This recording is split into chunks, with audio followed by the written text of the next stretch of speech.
కోసమే లేవనెత్తి రక్షించును. దేవుని బాహు చాచింది నీ కోసమే, ఆదరించి ఆశ్రయమిచ్చు. హల్లెలూయా హల్లెలూయా నా దేవదేవునికే.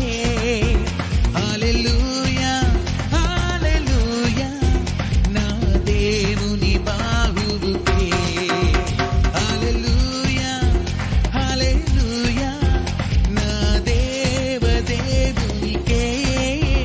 హల్లెలూయా హల్లెలూయా నా దేవుని బాహువుకే.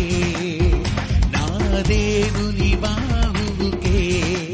నా దేవుని బాహువుకే.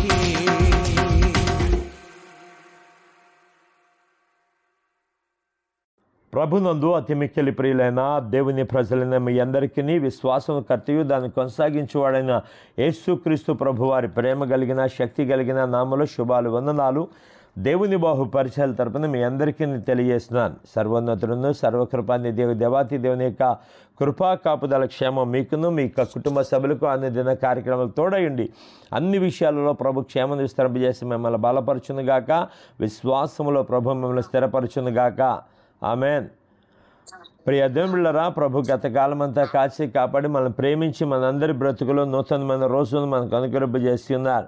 ఈ యొక్క ఆగస్టు నెల 6వ తారీఖు ఈ యొక్క బుధవారపు దినమున ప్రభు యొక్క కృపా సమాధానాలు మీ అందరికీ తోడయండి, మిమ్మల్ని బలపరిచిందిగాక. ప్రభు ఇచ్చిన నూతనమైన రోజులు ఆయన అనుగ్రహిస్తున్న అనుదిన ఆహారము పరిశుద్ధ గ్రంథములో నుండి యోహాను రాసిన మొదటి పత్రిక 5వ అధ్యాయము 4-5 వచనాలు చదువుదాం. యోహాను రాసిన మొదటి పత్రిక 5వ అధ్యాయము 4-5 వచనాలలో యోహాను ద్వారా తెలియచేయబడుతున్న ఒక ప్రత్యేకమైన విజయ రహస్యము ఏంటి అంటే, దేవుని మూలముగా పుట్టిన వారందరూ లోకమును జయించుదురు. లోకమును జయించిన విజయము మన విశ్వాసమే. ఏమే దేవుని మూలముగా పుట్టిన వారందరూ లోకమును జయించుదురు.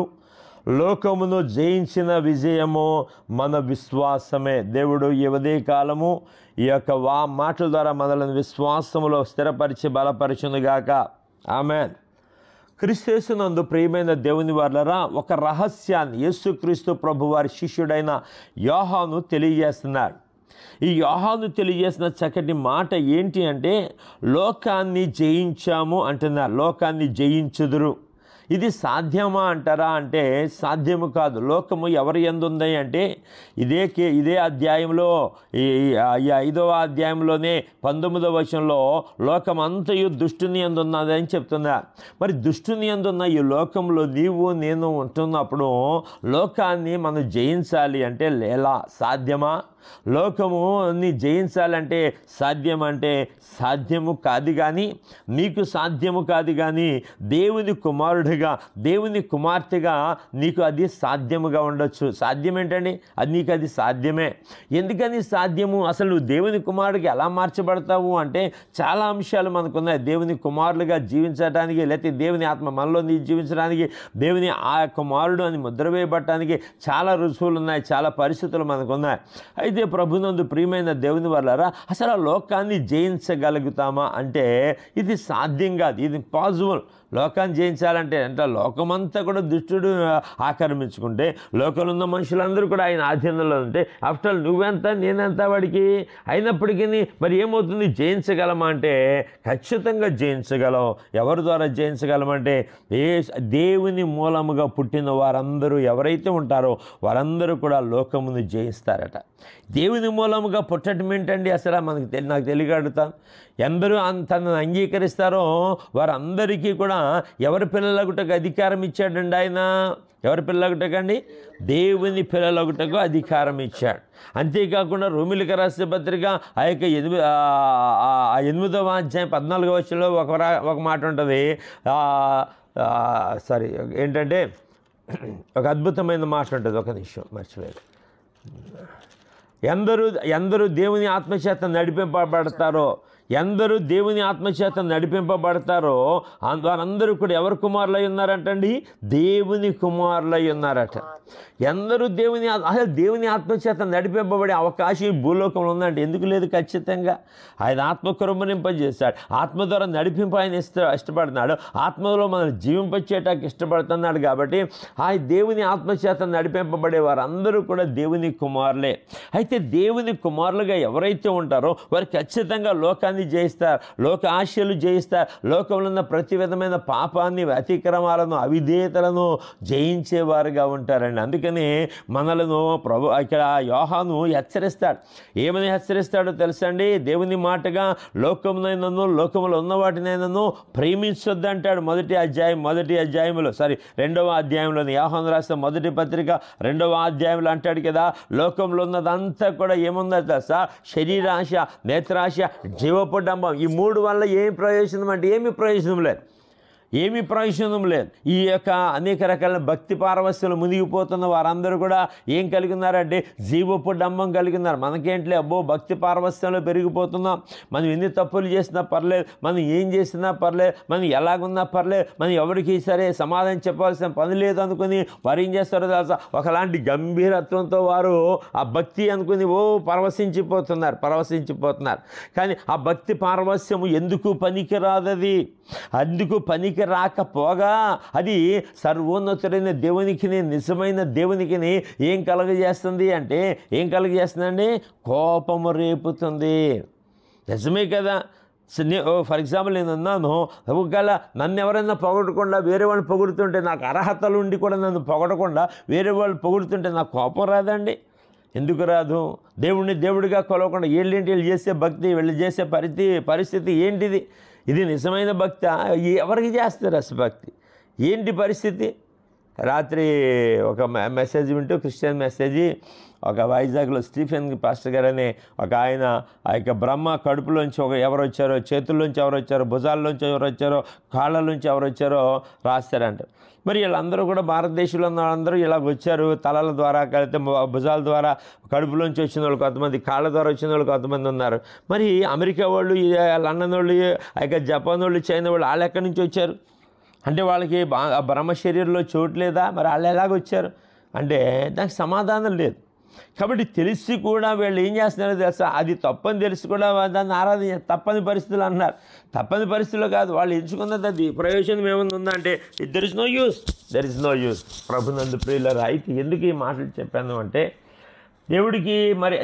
దేవుడిగా కలిగి ఉండకుండా ఎవరో దేవుడిని కలిగి ఉండి అది భక్తి పారవస్యంలో పెరిగిపోతుంటే దేవుడు చూస్తూ ఊరుకుంటాడా? దేవుడు చూస్తూ ఊరుకోడుగా. వారిని ఎలాగైనా మార్చాలి, వారిని ఎలాగైనా సరే మార్పు చెందాలని చెప్పి సేవకులైన వారికి, ఆయన నమ్మిన వారికి, ఆయన యందు విశ్వాసం ఇచ్చిన వారికి ఒక బాధ్యత అప్పగించాడు. ఏంటి ఆ బాధ్యత అంటే సువార్త చెప్పాలి. ఏం చెప్పాలండి? సువార్త చెప్పండి. వాళ్ళు ఆరాధించేది ఆరాధన కాదని చెప్పాలి. యేసుప్రభువు డైరెక్ట్గా చెప్పారు కదా, అమ్మ ఒక కాలం వచ్చిచున్నది, మీరు ఆ కొండ మీదకి ఈ కొండ మీదకి వెళ్తే ఎవరు అబ్జెక్షన్ పెట్టరు, ఓకే నీ ఇష్టం. కానీ దేవుని దగ్గరకు వచ్చిన తర్వాత అబ్జెక్షన్ పెడతారు. అమ్మ నీ పరిస్థితి ఏంటి, నీ ప్రవర్తన ఏంటి, నీ పరిస్థితి ఏంటని అడుగుతారు. కాబట్టి దేవుడు ఆత్మ కనుక ఆయన ఆరాధించేవారు ఆత్మతోనూ సత్యముతోనూ ఆరాధించాలి. ఇది దేవుడు చెప్పిన మాట.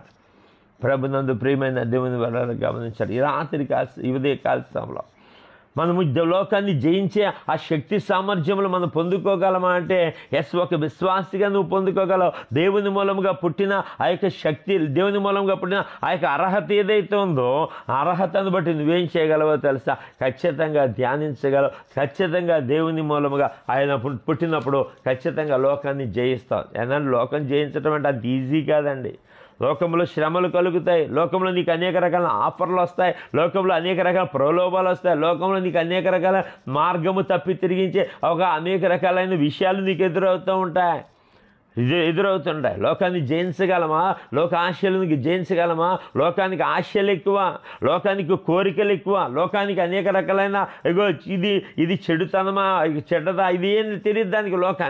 లోకం అదేదో మంచిది అనుకుంటుంది. లోకం ఈ అలవాట్లు మంచివి, ఈ యొక్క ఆహారం అలవాట్లు మంచివి, లేకపోతే ఈ యొక్క మత్తు పానీయాలు మంచివి అనుకుని వృత్తిలోకి పోతున్నారు.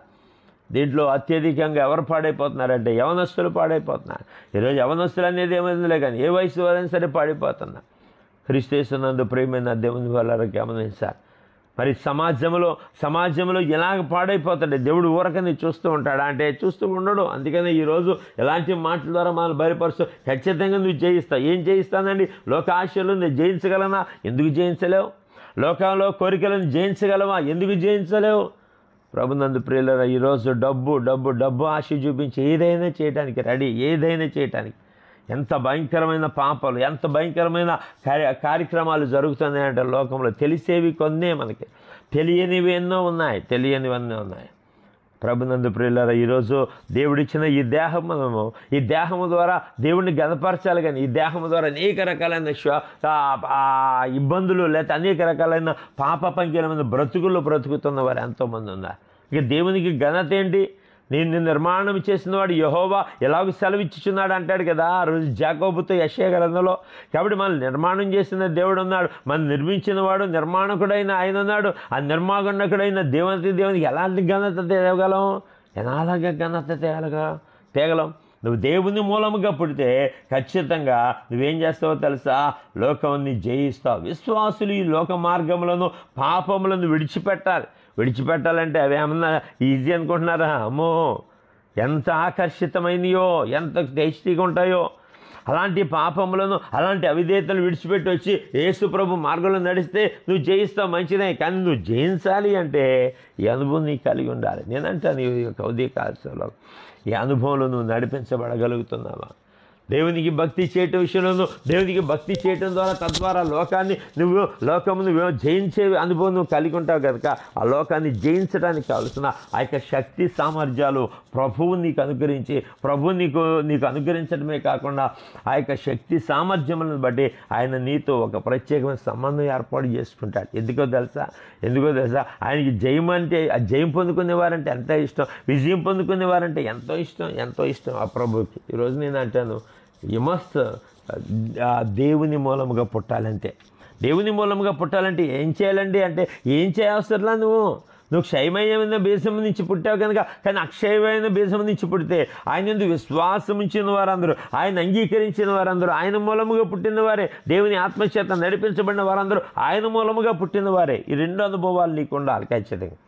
ఈ రెండు అనుభవాలు ఏంటంటే, ఒకటి యేసుక్రీస్తునందు పూర్తి అని నమ్మకం వచ్చి ఆయన్ని వెంబడించే అనుభవంలో ఏదైతే మనం మాట్లాడుకున్న దాన్ని బట్టి.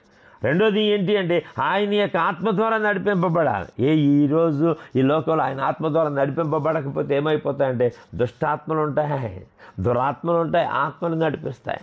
ఆత్మలు నడిపించకూడదండి. ఆత్మలు నడిపిస్తే మనం ఏమైపోతాము? ఆత్మలు నడిపిస్తే విశ్వాసం నుంచి తొలగిపోతాం, ఆత్మలు నడిపిస్తే పరిశుద్ధత కోల్పోతాం. అలాంటి దేవునికి వ్యతిరేకమైన ఆత్మలు నడిపిస్తే సంఘములో ఏం కోల్పోతామో తెలుసా? ఏం కోల్పోతాం? సంఘంలో మర్యాద కోల్పోతాం. అసలు దుష్టుడు నేను ఎలాగుండాలా అని కాదండి, వాడు ఎలాగైనా సరే నాశనం చేసేస్తాడు.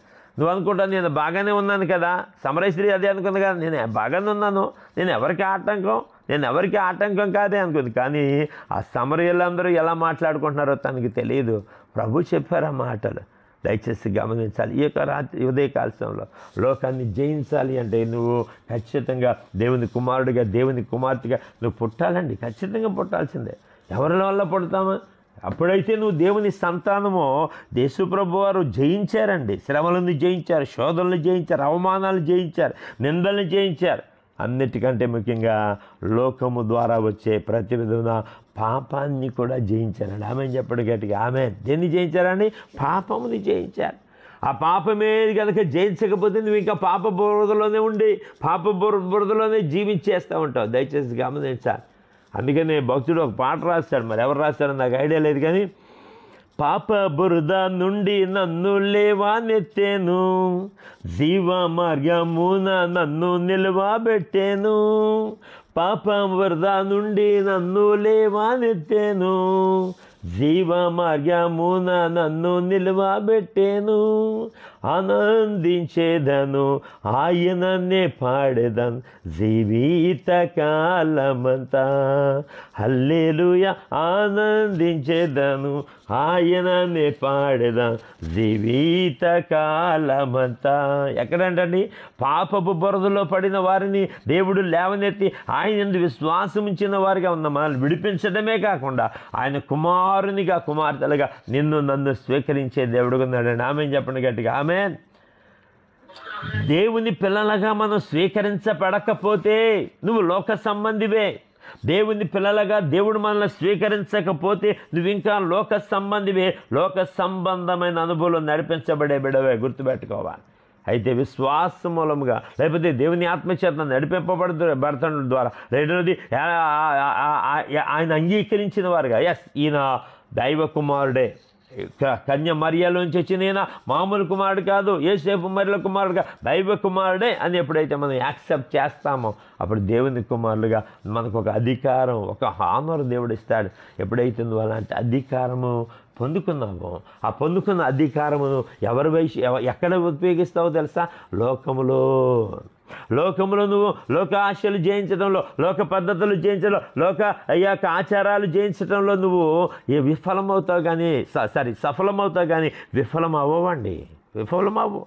నిన్ను దేవుడు ఓడిపోనివ్వడు మనల్ని. అందుకనే కదా జార్జ్ బుష్ గారు పాట పాడతారు, ఓడిపోనివ్వడు ఆయన. ఏ విషయంలో ఓడిపోయినాడు? శ్రమల విషయంలో, శోధనల విషయంలో, ఇబ్బందుల విషయంలో, ఇరుకుల విషయంలో ఓడిపోనివ్వడు. ఎందుకో తెలుసా? నువ్వు ఆయన నమ్మావు, ఆయన విడగా ఉంటే లోకము నేనేం చేస్తాను? ఓటమి పాలు చేయాలని, లోకంలో అవిధేయతకు నిన్ను నడిపించాలని. నిజంగా నేను ఎన్నోసార్లు చెప్తున్నాను.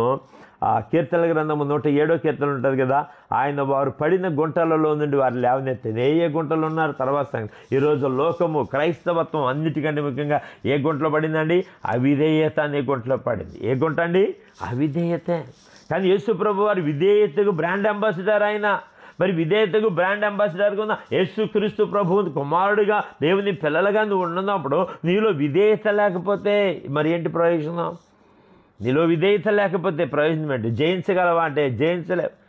నువ్వు ఎప్పుడైతే విధేయత చూపుతావా, ఎప్పుడైతే దేవుని వైపు తిరిగి దేవా ఇదిగో నీ లోకంలో ఇగో ప్రతిదాన్ని జయించాలని వేడుకుంటావు, ఖచ్చితంగా దేవుడు నిన్ను జయముతో నింపే దేవుడు అయినాడని. అబ్రహాముని జయముతో నింపలేదా? గొప్ప రాజులను వాడగొట్టాడట. ఈరోజు నీవు నేను ఈ లోకంలో ఎదురయ్యే ప్రతి శోధన, ప్రతి యొక్క ఇబ్బందికరమైన పరిస్థితులు వచ్చి ఆయన నిన్ను నన్ను లేవనెత్తునుగాక. ఆమేన్. హలో, విశ్వాసులు ఈ లోక మార్గంలో పాపను విడిచి విశ్వాసముతో క్రీస్తు చెంతకు ఎప్పుడైతే వస్తారో వారు ఖచ్చితంగా దేన్ని జయించడం మొదలు పెడతారో తెలుసా? లోకాన్ని జయించడం మొదలు పెడతారు. ఖచ్చితంగా లోకాన్ని జయించాలండి. మనం జయించకపోతే లోకం యొక్క అనుభవాలలో మనం ఏమైపోతామో తెలుసా? కృంగిపోతాం, కూలిపోతాం, నాశనం అయిపోతాం, పాడైపోతాం. దయచేసి గమనించాలి. అవకాశం దేవుడు మనకి ఇస్తున్నాడు కదా. ఆయన యందు విశ్వాసం చుట్టూ మనం ఏమాత్రం పొరపచ్చాలు లేకుండా, ఏమాత్రం కూడా ఇదిగో అభ్యంతరాలు లేకుండా, ఏమాత్రం ఆటంకాలు లేకుండా మనము ధైర్యంగా నిలబడుతున్నప్పుడు నిజంగా ఎప్పుడైతే నువ్వు అలాంటి ధైర్యం కలిగి ఉండవో లోకం నిన్ను ఏం చేస్తుందండి? లోకము చెడ్డదండి. ఎలాంటి అలవాట్లు నేర్పిస్తుందో తెలుసా? నిజంగా భయంకరమైన అలవాట్లు నేర్పిస్తుంది. ఎలాంటి విచిత్రమైన అలవాట్లు నేర్పిస్తారు. నేను ఇదివరకు ఒకసారి చెప్పినట్టు గుర్తు, ఏదన్నా సరే ఒకళ్ళు చెడు వ్యసనం ఏంటండి? సిగరెట్ తాగుతారు, లేకపోతే సారా తాగుతారు, లేకపోతే ఇది నాటు సారా తాగుతారు, విస్కీ తాగుతారు, రమ్ము తాగుతారు, ఎలాంటివి తాగుతారు. ఇది ఒక చెడు వ్యసనం, మంచిదే. కానీ కొంతమందికి చెడు వ్యసనాలు ఎలాగుంటాయో తెలుసా? కొంతమంది జండు బామ్ అంటండి ఆ ముక్కులన్నీ పెట్టేసుకుని ఆ వాసన పీల్చుకుంటూ ఉంటారు. అది లేకపోతే బ్రతకలేరట. నేను చెప్పిన విషయం ఏంటంటే, ఒక కుర్రాడు వారి ఫ్రెండ్ మెకానిక్ షాప్ అయితే ఆ మెకానిక్ షాప్లో కూర్చుని ఆ పెట్రోల్ వాసనకు అలవాటు అయిపోయాడండి. ఎడిక్ట్ అయిపోయాడట. ఆ కుర్రాడు ఏం చేస్తాడో తెలుసా? పెట్రోల్లో గుడ్డ ముచ్చుకుని అది పీల్చుకుంటూ ఉంటాడు ముక్కులోంచి. అది పీల్చుకుంటాడు. అది ఒక వ్యసనంగా మారిపోయింది అక్కడ. మరి పెట్రోల్ ఎలా దొరుకుతుంది? తల్లిదండ్రులేమో అంత పెద్ద ఉన్నవాళ్ళు కాదు, ఎలా దొరుకుతుంది? అంటే అక్కడ ఎక్కడైతే అద్దెలకు ఉంటారో అపార్ట్మెంట్ల దగ్గర కానీ అద్దెలకు ఉండే ఆ రాత్రులు వెళ్ళంట ఆ బైకుల దగ్గర నుంచి దొంగతనం చేస్తూ ఉంటే కొంతమంది చూసి కొట్టేసి మీరు ఇల్లు ఖాళీ చేసి వెళ్ళిపోండి అని. వాళ్ళ ఇంట్లోకి వెళ్ళగానే పెట్రోల్ వస్తుంది, గొప్ప మంది కొట్టి ఏంటమ్మా పెట్రోల్ వస్తుందంటే అదంతేలే పాస్టర్ గారు అదంతేలే పాస్టర్ గారు అని వాళ్ళ అబ్బాయి ఇచ్చిన తర్వాత వాళ్ళ అబ్బాయి ప్రార్థన చేసి వెళ్ళిపోయిన తర్వాత అప్పుడు చెప్పారు, పాస్టర్ గారు ఇది పరిస్థితి. ఇలాంటి వ్యసనాలు కూడా అలవాటు చేస్తాడా? పెట్రోల్ వాసన చూసి తృప్తి పొందటం ఏంటండి? అది ఎంత దౌర్భాగ్యం పరిస్థితి ఈవిడ. అందుకనే లోకాధికారైన సాతానుగాడి అలవాట్లు అండి ఎంత భయంకరంగా ఉంటాయో వాడి అలవాట్లు. వాడంత అలవాట్లు మానవులకి ఎవరికి దేవుని ప్రజలైన వారికి అలవాటు చేసేసి ఆ అలవాట్లే బాగున్నాయి అని చెప్పేసి. అందుకనే కదా ఈరోజు భయంకరమైన పరిస్థితి. అసలు ఏం జరుగుతుంది లోకంలో పరిశుద్ధతకు చోటు ఉందా? అసలు పవిత్రతకు చోటు ఉందా? అసలు ఎలాగైనా పోనీ మన యొక్క సుఖాలే తిరిగిపోవాలి, ఎలాగైనా పోనీ మనం సంతోషంగా ఎవడో ఏమాత్రం నష్టపోయి మనకెందుకు వచ్చింది బాధ, మనం హ్యాపీగా ఉండాలి. ఇగో అవతల వాడు నాశనం అయిపోయినా పర్లేదు. ఈరోజు అందుకని ఈజీగా మోసపడిపోతున్నాం. ఏదో మన అవసరాలు బట్టో మన అక్కర్లు బట్టో కొన్నిసార్లు కొంతమంది ఆశీర్వదించినప్పుడు వారు మనల్ని మోసం చేసేస్తూ ఉంటారు. వాళ్ళు మనల్ని ఏం చేస్తారు? మోసం చేసేస్తూ ఉంటారు. దయచేసి గమనించాలి. ఈ ఉదయకాల సమయంలో లోకాన్ని జయించగలమా? మనకు సాధ్యమా అండి? మనకు సాధ్యం కాదండి. మనకు సాధ్యం కాదు. ఎవరికి సాధ్యమో తెలుసా? ఆయన పిల్లలుగా ఎవరైతే ఆయన విశ్వాసంలో ఉంటారో, ఆయన కుమారులుగా ఆయన కుమార్తెలుగా నువ్వు ఎప్పుడైతే ఒక అధికారం పొందుకుంటావో ఖచ్చితంగా లోకాన్ని జయిస్తావు, లోక ఆశలను జయిస్తావు, లోక కోరికలను జయిస్తావు, లోకంలో ఉన్న అవిధేయతని జయిస్తావు. లోకంలో ఉన్న అవిధేయత మనం వెళ్ళొచ్చులేండి, చెయ్యొచ్చులేండి, చెందొచ్చులేండి ఏదో అనుకుంటూ ఉంటాం. ఈ లోకం అనేది పెద్ద ఉచ్చండి, పెద్ద ఉరి. ఆ ఊరిలో ఉన్న నిన్ను దేవుడు తప్పిస్తున్నాడు. ఆ ఊరిలో ఉన్న దేవుడు విడిపిస్తున్నాడు. ఆయన ఇవ్వలేడా? చివరి క్షణంలో సంసోనుకు దేవుడు ఎలాంటి బలం ఇచ్చాడండి? ఎలాంటి బలం ఇచ్చాడు? స్వాభావికంగా ఎలా పొందుకున్నాడు ఈ యొక్క సంసోను బలమును? ఒక్కసారి నన్ను బలపరచవయ్యా, ఒక్కసారి అన్నాడు. అడిగి దేవుడు విడిచిపెట్టాడు. ఎందుకో తెలుసా? లోకములో ఆ బిడ్డ నశించిపోయే కంటే లోకంలో ఉన్న కొంతమంది నశించిపోవటం వాళ్ళు చెదిరిపోవటం దేవుడికి ఇష్టం కదా. ప్రభునందు ప్రియులారా, ఈ విషయంలో ఒకసారి ఆలోచించేద్దాం. మనము ఈ లోకంలో ఉన్న మనము జయించగలుగుతున్నామా? కోరికలు జయించలేకపోతున్నాం. కోరికలు ఈరోజు పోటాపోటీగా మనం పెరిగిపోతున్నాయి కోరికలు. అది వరకు 10,000 రూపాయలు ఫ్రిడ్జ్ కొనుక్కుంటే సరిపోదు. వాడు సాతాను కానీ 10,000 రూపాయలు ఫ్రిడ్జ్ ఏంటి, 2 లక్షల రూపాయలు ఫ్రిడ్జ్ కొను, లేదా 1 డోర్ సరిపోదు, 2 డోర్లు సరిపోదు, 4 డోర్లు కొనే, లేదా 8 డోర్లు కొనే. అంటే ఇలాంటివన్నీ కూడా వాడు రెచ్చగొట్టి మనల్ని ఏం చేస్తున్నాడు తెలుసా? శోధనల్లోకి నెట్టేస్తున్నాడు. మన అనేక రకాల అపాయాలలోనికి నెట్టేస్తున్నాడు, అనేక రకాల ఉచ్చులలోనికి నెట్టేస్తాడు. ఇందాక చెప్పాను కదా, లోకం అనేది ఉచ్చు, లోకం అనేది వల. భక్తుడు అంటాడు 25వ కీర్తనలో, నా కన్ను దృష్టి ఎల్లప్పుడు ఆయన వైపే తిరిగి ఉన్నది, ఆయన నా పాదములను ఎక్కడి నుంచి విడిపించాడంటండి? గుర్తుంది ఎవరికైనా వాక్యం? చదువుదాం పోనీ. 25వ కీర్తన నేను తీయకుండా చెప్పా. 25వ కీర్తన 15వ చదువుదాం. Praise the Lord. హల్లెలూయా, హల్లెలూయా.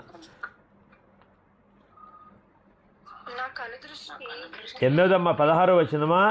16వ వచనమా అమ్మా? 16వ వచనమా?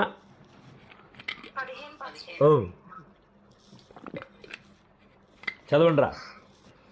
నా కనుదృష్టి ఎల్లప్పుడూ యెహోవా వైపుకి తిరిగి ఉన్నది, ఆయన నా పాదముల వలలో నుండి విడిపించాడు. నా కన్ను దృష్టి ఎల్లప్పుడు యెహోవా వైపునకే తిరిగి ఉన్నది. ఎందుకు తిరగాలి? ఆయన నేను తండ్రిగా కొలుస్తున్నాను, ఆయన నన్ను కుమారుడిగా స్వీకరించాడు కనుక నా కన్ను దృష్టి ఎల్లప్పుడు యెహోవా వైపుకి తిరిగినది. ఈ లోకం వైపు చూడలేదు.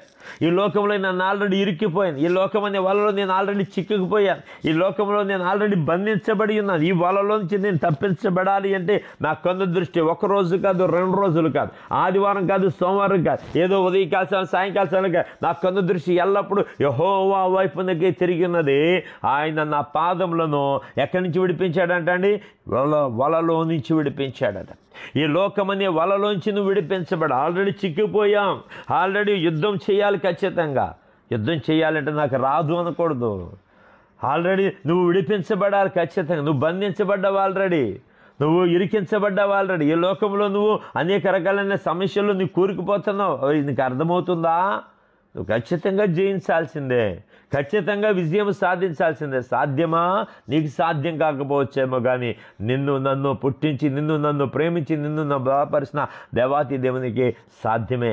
ఆ దేవాతి దేవుని ద్వారా నువ్వేమవ్వాలో తెలుసా? దేవుని కుమారుడు ఎప్పుడైతే నువ్వు స్థిరపరచబడతావో నువ్వు ఖచ్చితంగా జయిస్తావు.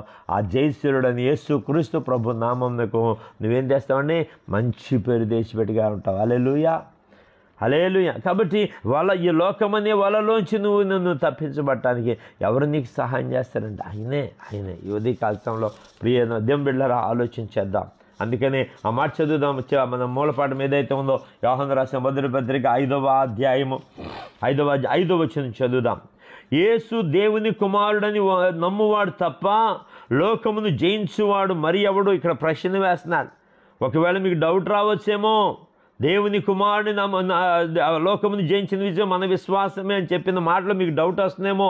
కానీ అక్కడ జరిగే విషయం ఏంటో తెలుసా? ఎవరైతే యేసు దేవుని కుమారుడిని నమ్ముతారో నమ్మువాడు తప్ప లోకమును జయించేవాడు మరి ఎవడు? నిజంగా లోకమును జయించేవాడు ఎవడంటే యేసు దేవుని కుమారుడిని నమ్మినవాడు మాత్రమే. ఆమేన్. యేసు దేవుని కుమారుడని నమ్మాము కనుక ఆయన అంగీకరించాను కాబట్టి ఆయన అంగీకరించిన వారందరికీ కూడా ఏమని అధికారం ఇవ్వబడిందండి? ఏమని అధికారం? దేవుని పిల్లలగుటకు ఆయన ఏమనుగ్రహించారండి? అధికారమును అనుగ్రహించారు. ఎప్పుడైతే నువ్వు ఆయన అంగీకరిస్తావో, ఎప్పుడైతే ఆయన నమ్ముతావో, ఎప్పుడైతే ఆయన మీద నమ్మకం పెట్టుకుంటావో, ఎప్పుడైతే ఆయన మీద గురి కలిగి ఉంటావో, ఆ టైం, ఆ పరిస్థితిని బట్టి, ఆ స్థితిగతులను బట్టి దేవుడు నిన్ను తన ప్రత్యేకమైన విజయంతో నింపి నడిపించే దేవుడు అయినాడు. ఈ లోకమును జయించలేక, లోక ఆశలను జయించలేక, లోక ఆశలు పడిపోయి నలిగిపోయి అనేక రకాలైన ఆ యొక్క అనుభవాల్లో నడిపించబడుతున్నవారు ఎంతోమంది ఉన్నారు. ఆ సమయంలో దేవుని వైపు చూద్దాం, ఆయనే గురి కలిగి ఉందాం, ఆయనే గురి కలిగి ఉండి ఆయన సహాయం పొందుకుంటూ ఆయన ద్వారా బలపరచబడదాం. ప్రభునందు ప్రియులారా, ఖచ్చితంగా ఈ లోకాన్ని ఎప్పుడైతే నువ్వు దేవుని కుమారుడిగా కుమార్తెగా జన్మిస్తావో ఖచ్చితంగా నువ్వు దేన్ని జయిస్తావండి? లోకాన్ని జయిస్తావు. అదేంటండి? లోకాన్ని జయించకపోతే ఏమైపోద్ది? అయ్యో ఓడిపోతావురా బాబు, ఓడిపోతావు. నువ్వు లోకాన్ని జయించకపోతే దేవుని కృప దూరం అయిపోద్ది. మరి ఎలాగా? దేవుడు కృపామయుడు, ఆయన సర్వశక్తిమంతుడు, ఆయన సర్వోన్నతుడైన దేవుడు అండి. ఆ దేవాతి దేవుడు ఏం చేస్తాడు తెలుసా? నీకు ఈ లోకంలో జయమిస్తాడు. జయమి పొందుకోవటానికి నువ్వు ఆసక్తి కలిగి ఉండాలి. ప్రతి పరిస్థితుల్లో నువ్వు జయం పొందుకోవటానికి నిజమే అనుదినము మనకి విజయం కావాలా వద్దా? ఖచ్చితంగా కావాలి.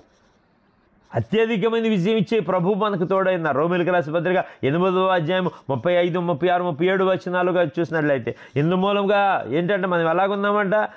దినదినము వధింపబడిన గొర్రెలవని, వదకు తేబడిన గొర్రె పిల్లవని ఎంచబడుచున్న ఆయనను మనము ప్రేమించిన వారి ద్వారా వీటన్నిటిలో ఏ విజయం పొందుకుంటున్నామండి? అత్యధికమైన విజయం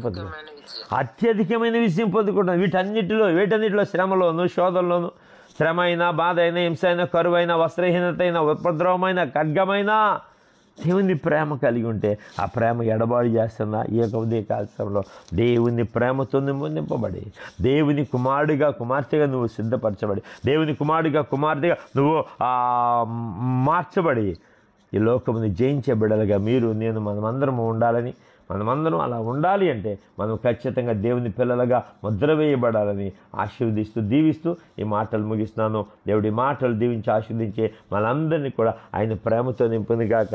మనందరినీ కూడా ఆయన కృపతో నింపి నడిపించి ఆయనను విశ్వాసము ద్వారా ఆయన బిడ్డలుగా మనము లోకాన్ని జయించడానికి కావలసిన శక్తి సామర్థ్యములను, ఈ యొక్క ఆత్మ సంబంధమైన యుద్ధోపకరణములను నీవు, నేను, మనమందరము కలిగి యుందుము గాక. ఆమేన్, ఆమేన్, ఆమేన్.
ప్రభునందు ప్రియమైన దేవుని వల్లరే ఇంతవరకు దేవుని యొక్క వాక్యం విన్నారు కదా. విన్న వాక్యం మీ జీవితంలో కార్యసిద్ధి జరిగించుంది కాక అన్నిటికంటే ముఖ్యంగా దేవుని మూలముగా పుట్టి ప్రభునందు విశ్వాసంలో మీరు కొనసాగుదురుగాక. ఎందుకంటే అదే విశ్వాసము లోకాన్ని జయించేది ఉంటుంది కనుక ప్రార్థన చేసుకుందామా.